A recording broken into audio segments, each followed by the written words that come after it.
Yeah, so this is pertaining to the American College of Rheumatology clinical practice guidelines. And the two main guidelines that'll be covered are the pharmacologic treatment guideline, as well as the integrative treatment guideline. And then just, and to a lesser extent, we'll touch on some of the other guidelines the ACR produces. They have recommendations relevant to rheumatoid arthritis, such as the new connective tissue disease, interstitial lung disease guideline, osteoporosis guideline, etc.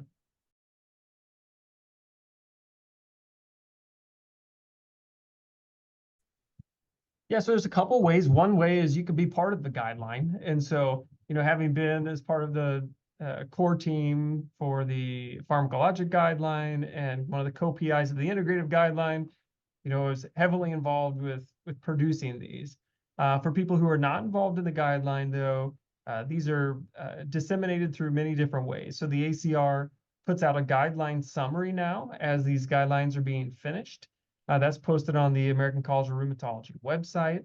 The ACR also presents these at its annual meetings every November. And then ultimately, these will be published in both arthritis and rheumatology, as well as arthritis care and research. And then once the final documents are accepted by the journal, then the final version gets uploaded to the ACR website, which is available to members. And then the ACR usually has an app that they will update with new recommendations. And sometimes they'll make even these pocket cards. So there's many different ways that you can get this information.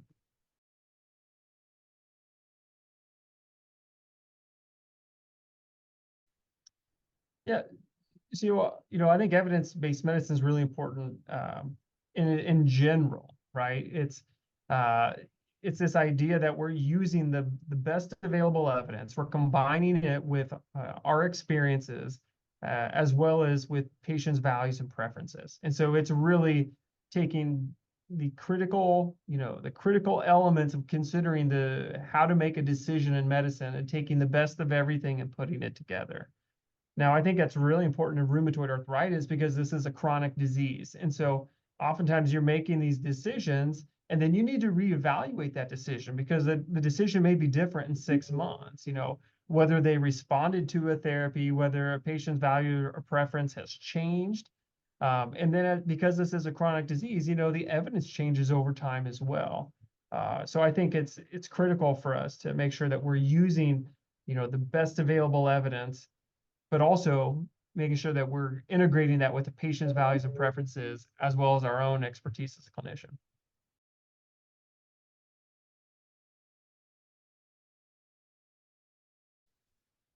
Yeah, so what I like to do is I like to, give patients kind of the options. I like to tell them, here's my assessment of what I think things are. How overall it looks like the disease is at right now. And then I like to tell them, here's what I think would be maybe kind of our best options would be, option A might be this medication, and this is why I think this might be a good option. And when I describe why I think it might be a good option, I'll discuss, what the evidence is for, how effective that medicine might be, how long it would take for that medicine to start working, details about what, the route of administration of that medicine is. And then I might present a few options to patients and then say, of these, which of these, or any one of these that you think you'd be more interested in, or any of these that you have some concerns with. And then I feel like by giving them options, it engages them with that discussion. And even if a patient says, I'm not sure, you're the doctor, by giving them kind of that menu, you're just trying to engage them, bring them into the conversation, make them feel comfortable expressing their values and preferences, so you can kind of help guide them. Sometimes a patient, understands what's really important to them, but going from what's important to them to actually selecting a medicine, that's where it's a partnership between. So it's just trying to make that environment to make sure that we're really being a team.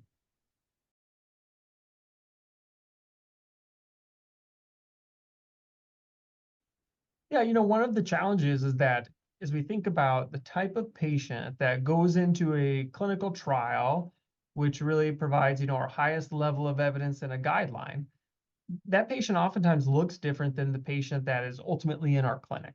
The patients in the real world often maybe have more comorbidities. They certainly may have, our social determinants of health may be playing a bigger part of treatment outcomes.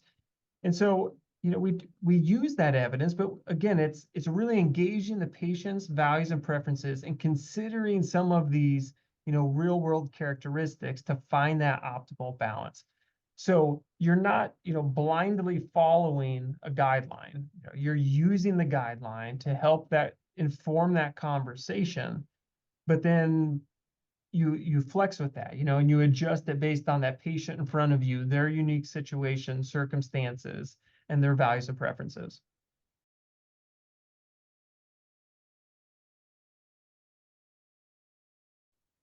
Yeah, well, I think one thing is it can seem daunting to, have to reach to many different guidelines in different recommendations for one patient in clinic, right? We have often 15 or 20 minutes with a patient in a clinic visit.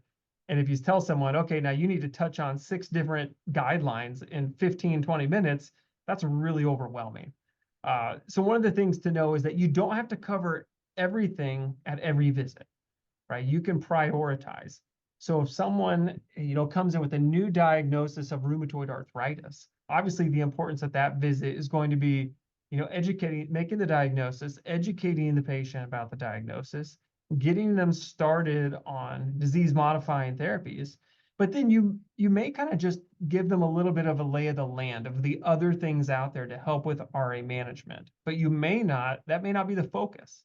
But at a follow-up visit, after they've gotten comfortable with that medicine and you're assessing the response, you may have more time at that visit to then go into some of these other things. So, don't have to do it all at once.